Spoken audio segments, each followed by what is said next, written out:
안녕하십니까. 맥체인 성경 읽기 신명기 12장, 시편 97편, 98편, 이사야 40장, 요한계시록 10장, 첫 번째 신명기 12장, 참된 예배의 중심과 우상 제거. 본문 이해에 도움이 되는 배경과 맥락을 소개합니다. 신명기 12장은 이스라엘 백성이 약속의 땅에 들어가면 가장 먼저 해야 할 일로 우상 숭배의 흔적을 완전히 제거하고 여호와께서 택하신 중앙 성소에서만 예배할 것을 명령합니다. 너희가 쫓아낼 민족들이 그들의 신들을 섬기는 곳은 높은 산, 그 모든 곳을 너희가 마땅히 파멸하며 여호와께서 자기의 이름을 두시려고 너희 모든 지파 중에서 택하신 곳을 중심으로 예배하라는 명령은 자기 방식이 아닌 하나님의 방식대로 예배드릴 것을 강조합니다. 또한 백성들이 각자 소견대로 예배하던 방식을 멈추고 공동체적으로 정결함과 질서 가운데 하나님을 섬기라는 가르침이 담겨 있습니다.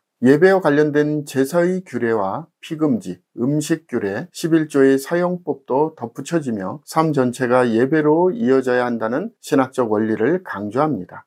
본문의 중요 구절을 소개합니다. 신명기 12장 5절에서 7절. 오직 너희의 하나님 여호와께서 자기의 이름을 두시려고 너희 모든 지파 중에서 택하신 곳인 그 계실 곳으로 찾아 나아가서 너희의 번제와 너희의 제물과 너희의 11조와 너희 손의 거제와 너희의 서원제와 낙헌 예물과 너희 소와 양의 처음 난 것들을 너희는 그리로 가져다가 드리고 거기 곧 너희의 하나님 여호와 앞에서 먹고 너희의 하나님 여호와께서 너희의 손으로 수고한 일에 복 주심으로 말미암아 너희와 너희의 가족이 즐거워할지니라.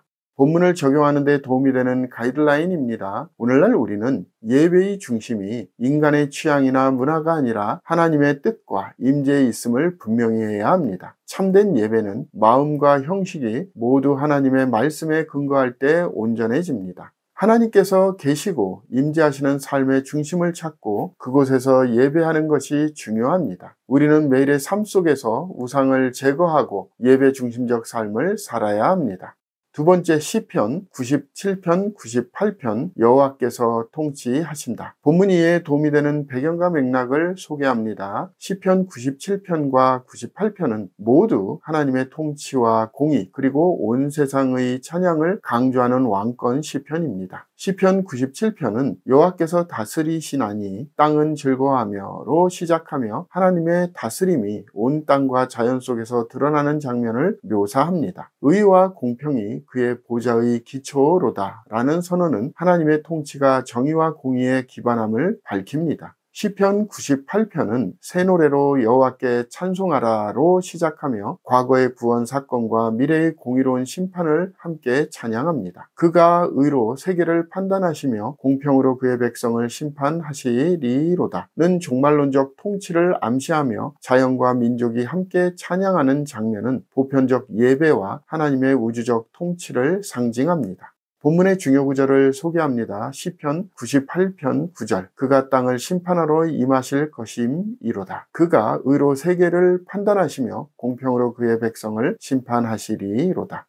본문을 적용하는 데 도움이 되는 가이드라인입니다. 오늘날 우리는 혼란과 불의로 가득한 세상에서도 하나님이 여전히 통치하신다는 믿음을 붙들어야 합니다. 인간의 판단은 흔들리지만 하나님의 심판은 공의롭고 완전합니다. 온 세상이 그분 앞에서 찬양할 날이 오고 있으며 우리는 지금 그 영광을 앞당겨 선포하는 자로 살아가야 합니다. 예배는 단지 감정의 표현이 아니라 하나님의 공의를 기뻐하는 선언입니다. 세 번째, 이사야 40장, 위로의 시작과 하나님의 위대하심. 본문 이해에 도움이 되는 배경과 맥락을 소개합니다. 이사야 40장은 이사야서의 후반부의 서론으로 바벨론 포로의 절망 속에 놓인 백성에게 하나님의 위로와 회복의 메시지가 선포되는 전환점입니다. 너희의 하나님이 이르시되 너희는 위로하라. 내 백성을 위로하라는 명령은 고난 속에 있는 백성에게 먼저 다가오시는 하나님의 긍휼을 보여줍니다. 외치는 자의 소리여 여호와의 길을 예비하라 는 구절은 세례 요한의 사역을 예언한 말씀으로 신약에서 인용됩니다. 또한 풀은 마르고 꽃은 시드나 우리 하나님의 말씀은 영원히 서리라. 누가 손바닥으로 바닷물을 헤아렸으며 뼘으로 하늘을 쟀으며 오직 여호와를 앙망하는 자는 새 힘을 얻으리니 독수리가 날개치며 올라감 같을 것이요. 라는 구절들은 하나님의 창조주로서의 위엄과 회복시키시는 능력을 동시에 드러냅니다. 본장은 포로에서 해방될 새로운 출애굽의 서곡이자 메시아 도래의 예비 선언입니다.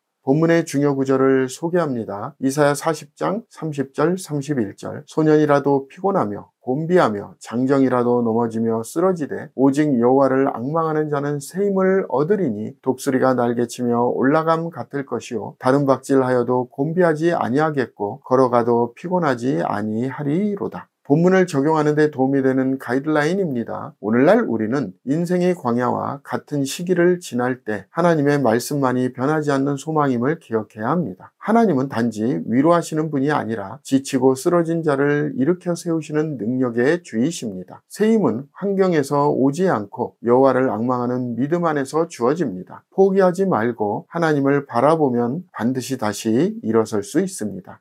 오늘의 마지막 본문 요한계시록 10장 작은 두루마리와 다시 예언할 사명 본문 이해에 도움이 되는 배경과 맥락을 소개합니다. 요한계시록 10장은 6번째와 7번째 나팔 사이에 주어진 삽입 계시로 하나님께서 요한에게 다시 예언의 사명을 주시는 장면입니다. 힘센 다른 천사는 하나님께로부터 온 권위를 가진 존재로 무지개, 구름, 불, 하늘의 음성 등 상징이 겹겹이 쌓이며 하나님의 절대 주권과 영광을 나타냅니다. 4절에서 7 의뢰가 말한 것을 기록하지 말고 봉인하라는 지시가 나옵니다. 이는 계시의 일부가 여전히 하나님께만 속해 있음을 드러냅니다. 이후 요한은 작은 두루마리를 받아 먹고 그것이 내 입에는 꿀같이 다나 먹은 후에 내 배에서는 쓰게 되더라고 묘사되며 다시 예언하여야 하리라는 명령을 받습니다. 이는 하나님의 말씀은 듣기에는 달지만 그 말씀을 전하고 살아내는 과정은 고통스럽고 희생이 따른다는 이중성을 보여줍니다.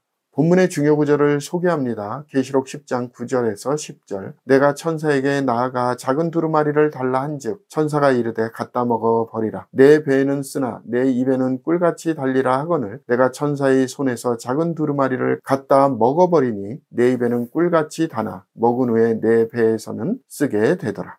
본문을 적용하는 데 도움이 되는 가이드라인입니다. 오늘날 우리는 하나님의 말씀을 기쁘게 받고 감격할 뿐 아니라 그 말씀을 전할 책임과 고통도 함께 감당해야 합니다. 복음은 듣기에는 달콤하지만 세상 속에서 증거할 때는 때로 쓰디쓴 대가를 요구합니다. 하나님의 부르심은 감정이 아니라 사명의 자리로 이끕니다. 오늘도 우리는 다시 예언하라는 부르심 앞에 서 있습니다. 감사합니다.